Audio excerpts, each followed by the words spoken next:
जय श्रीमन नारायण। आज बात करेंगे आत्मविश्वास पर। जी हाँ, कॉन्फिडेंस लेवल पर।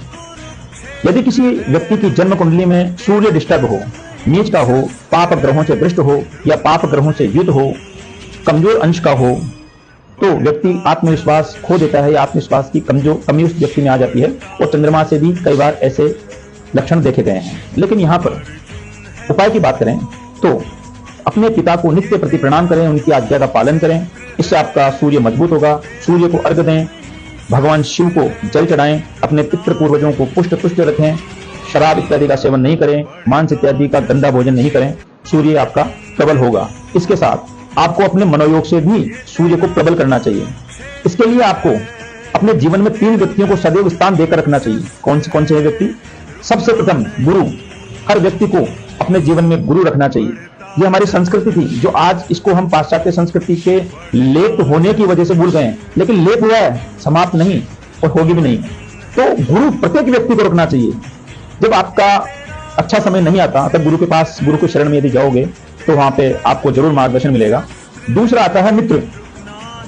ऐसी विपरीत परिस्थितियों के लिए स्वयं का दर्पण, स्वयं की जिसमें छवि हो, ऐसा मित्र चुन के रखें। इसका चुनाव किसी व्यक्ति को पूछ करनी है, फिर तो स्वयं अपने विवेक से करें। आपको पता होना चाहिए कि ये मेरा मित्र है। मित्र का मतलब हो गया खुद की जिरोक्स, खुद की फोटोकॉपी। ऐसा व्यक्ति आपको अपना मित्र बनाकर रखना चाहिए। दूसरा व्यक्ति यह है जिसे अपने जीवन में सदैव स्थान देकर रखना चाहिए। और तीसरा महत्वपूर्ण, सलाहकार, एडवाइजर। इस देश में क्या ऐसा कोई अभिनेता या नेता है जिसके सलाहकार नहीं है? क्या पहले के राजा महाराजा ऐसे हुआ करते थे या कोई व्यक्ति हुआ करता था जिसके सलाहकार नहीं है? सबके सलाहकार होते थे। और कई व्यक्तियों के, जो आज सफल व्यक्ति हैं, आज भी सलाहकार हैं। प्रत्येक व्यक्ति को सलाहकार रखना चाहिए और इस सलाहकार की नियुक्ति भी आप ही को करनी है। इनमें किसी सिफारिश की या किसी को पूछ के करने की आवश्यकता नहीं। अगर ऐसा करोगे तो आपने स्वयं के साथ में बेईमानी कर दी। इसलिए इन सभी का चुनाव आप अपने विवेक से करें। क्यों? क्योंकि जब आपके विपरीत समय आए, उस समय आपकी बुद्धि भ्रमित रहेगी, आप कोई भी निर्णय लेने में सक्षम नहीं रहेंगे। ऐसे में यह तीनों आपके बहुत काम आ सकते हैं। और सबसे बड़ी बात मैं ये कहूंगा कि आत्मविश्वास को कमजोर होने ही क्यों दें? क्यों होने दे कमजोर? माता पिता ने खिलाया है, पिलाया है, इतना बड़ा किया है, विवेकहीन होने के लिए, विपरीत परिस्थिति में हार जाने के लिए। कई व्यक्तियों को मैं देखता हूं, हार जाते हैं, हाथ ऊपर खड़ा कर देते हैं, पता नहीं क्या हो गया। अरे कुछ नहीं हुआ भाई, खुद गिरे हो तुम, और अंदर से गिरे हो, बाहर से नहीं। अंदर से उठ जाओ, बाहर से तो यथावत हो। अंदर से उठने की आवश्यकता है। कोई भी व्यक्ति परेशान कर दे, कोई भी समस्या परेशान कर दे, ऐसे ही कैसे कर दे परेशान? कायर हो, मूर्ख हो, क्यों कर देगी परेशान? लड़ो ना, और वो परेशानी तो कुछ देती ही जाएगी। आपको निखारने के लिए आई है। आपको परेशानी में ही स्वयं को परखने का अवसर मिलता है। इसलिए अपने आप को परखो, भागो मत। व्यक्ति भाग जाते हैं, अरे कायराना हरकत होती है भागना। कितनी भी परिस्थिति खराब आ जाए, लोग आत्महत्या को प्राथमिकता दे देते हैं। कई व्यक्ति जो हताश होकर बैठ जाते हैं। मैं ये कहूंगा, एक अच्छे संस्कारी व्यक्ति के लिए ये कदापि उचित नहीं है।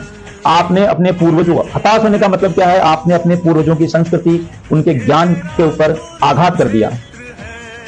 आपने अपने धर्म पर आघात कर दिया। आपने अपने माता पिता के संस्कारों पर आघात कर दिया। अरे उठ के दौड़ने की, उठ के चलने की, उठ के रोने की आवश्यकता है भाई।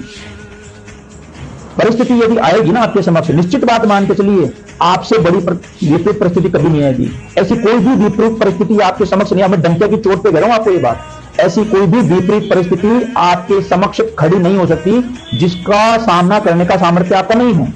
कभी भी नहीं आएगी। जो परिस्थिति खराब आ रही है उसका एक सबसे बड़ा रीजन आप ये मान के चलिए, वो आपको निखारने के लिए आ रही है। और वो इसलिए आ रही है कि आप में वो क्षमता है कि उस परिस्थिति को आप हारा दो, मात दे दो। अब ये यहां का और यहां का विषय है, आत्मविश्वास का विषय है। और आत्मविश्वास ऐसे थोड़ी आएगा। 3 व्यक्तियों को अपने जीवन में हिस्सा बनाओ। महादेव की भक्ति करो, ईश्वर की भक्ति करो, जो भी आपका इष्ट है उनकी भक्ति करो, भगवान सूर्य को अर्घ दो। और हाँ, ब्रह्मचर्य का पालन शादी के पहले भी और शादी के बाद में भी। एक निश्चित समय का अलग चीज होती है, बाकी ब्रह्मचर्य का पालन और ब्रह्म मुहूर्त में उठना करके देखिए साहब। किसी परिस्थिति की मजाल नहीं है कि आपको परेशान कर दे, लेकिन आप स्वयं को भूल गए हैं। आप दूसरों के अवलोकन में ही रह गए और खुद के अवलोकन को भूल गए। इसी की सबसे ज्यादा आवश्यकता है। तो आप सभी को मैं ये कहूंगा, आत्मबल मजबूत करो, शारीरिक बल मजबूत करो। और ये बल मजबूत कब होगा? इन 2 बल से ही सब बल हैं। धन बल, सामाजिक बल, सब इन्हीं से हैं। अब ये मजबूत कैसे होंगे, परफेक्ट कैसे होंगे? इसके लिए ब्रह्मचर्य का पालन करें और ब्रह्म मुहूर्त में उठना और स्नान करना और भक्ति करना प्रारंभ कर दीजिए। नाम जप करना प्रेमानंद जी महाराज इतने महान विभूति दहाड़ दहाड़ कर समझा रहे हैं, लेकिन समझ नहीं रहे। हारना नहीं, झुकना नहीं, हर परिस्थिति में सामना करना खुद का हुनर बनाओ, अपनी कैपेबिलिटी बनाओ कि कौन सी परिस्थिति है जो मुझे हरा सकती है। थोड़ा वीडियो लंबा हो गया, लेकिन मेरी बात पर आप गौर जरूर करें। हारने का मतलब आपने स्वयं को गिरा दिया, और एक बार अगर आप गिर गए तो फिर शायद ही आप उठ सकते हैं। केवल संतों के सानिध्य में और एक अच्छे वक्ता के सानिध्य में, जिसको मैं सलाहकार का नाम दे रहा हूं, वहीं आप उठ सकते हैं। तो गुरु जरूर बनाएं। जय श्रीमन नारायण।